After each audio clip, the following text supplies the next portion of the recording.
Who's the most impactful person you've met? What's the most memorable first encounter that you have had in your life?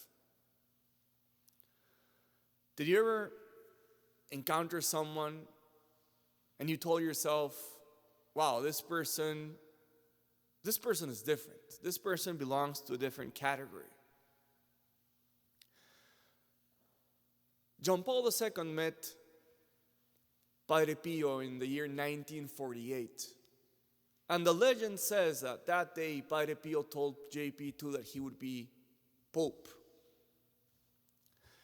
I asked ChatGPT if this was true. ChatGPT said it was a legend or a pious anecdote. But I still go back to the idea of memorable encounters. People that you meet, that you never forget that moment, and that when you met that person, you told yourself, this person is in a different category. And I'm talking about this because obviously, when people met our Lord Jesus Christ, many times they had the same experience, like, this man is different. I think about the day that Andrew met Jesus. Remember that Andrew was a disciple of John the Baptist? John the Baptist told him, go meet Jesus. He met Jesus and he came back to Simon and he was like mesmerized. And he said, I found the Messiah. And on the same day, Philip also came back after meeting Jesus, went to Nathanael and he said, all the things that Moses spoke about the prophet, I found the man. And also, do you remember when the Samaritan met Jesus, she went back to the town and she said, I found the Messiah. And all of this because today in the gospel, I was surprised when the guards of the temple go back to the leaders of the temple and they ask him, why did he not bring this man in? And they say, no one has ever spoken like him.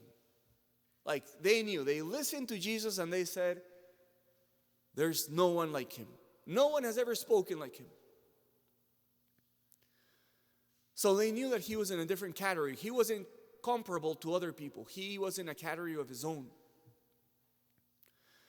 And I think it's good for us to remember our first encounter with Jesus.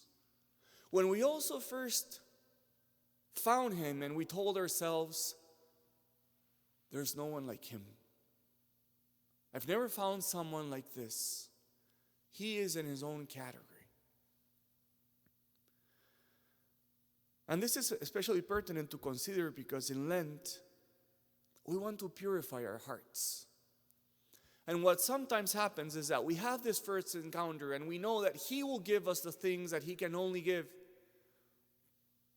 But as time goes by, we forget that Jesus is in his own category and we start looking for other things that we pretend those other things to give us what only Jesus can give us. We start coming up with our small idols that can compete with Jesus when really no one can compete with him. So my encouragement for all of us today is to ask ourselves, do I still hold dear in my heart the truth that no one can compete with Jesus? Am I like the guards who say, no one speaks like this man, or no one has a place in my heart like this man?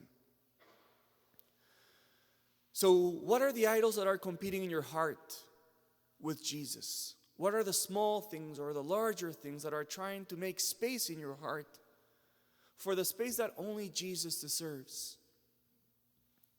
My encouragement is that today we could echo with the guards, never before has anyone spoken like this man.